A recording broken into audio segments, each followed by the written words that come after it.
Muy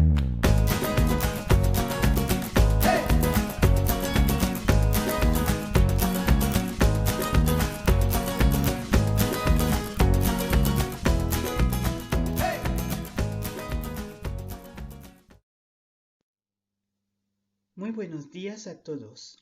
Aujourd'hui, nous allons revoir les deux verbes être en espagnol, ser y estar. Tout d'abord, le verbe ser. Ser permet de donner une caractéristique essentielle, c'est-à-dire un élément qui définit la personne ou l'objet. Ainsi, j'utiliserai le verbe ser pour donner l'identité d'une personne, le type d'objet ou la profession. Exemple, es una chica, soy profesor, es un texto. J'emploierai également ser avec une information donnant un nombre. Nous sommes 22, somos 22. Ou son las 3 de la tarde. L'une des caractéristiques d'un objet ou d'une personne, c'est aussi son origine ou sa matière. Tu es de Madrid, eres de Madrid. El anillo es de oro. L'anneau est en or.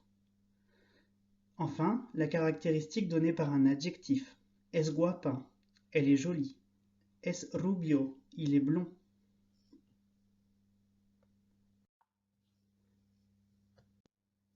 Estar, quant à lui, permet de donner un état, une circonstance de la personne ou de l'objet, c'est-à-dire l'état dans lequel se trouve l'objet ou la personne.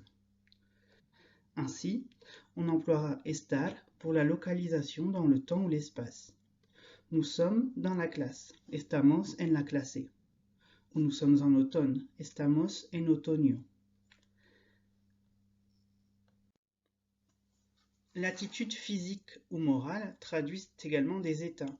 Être fatigué, estoy cansado. Être déprimé, estoy deprimido. L'opinion, la circonstance, être d'accord, estar de acuerdo, ou estar en peligro, être en danger. Être en train de faire quelque chose se traduit avec estar et le gérondif. Estáis comiendo. Enfin, pour conclure, si j'hésite entre ser ou estar, je dois donc me demander: est-ce que je donne la caractéristique essentielle, une information qui définit la personne ou l'objet? À ce moment-là, j'utiliserai ser.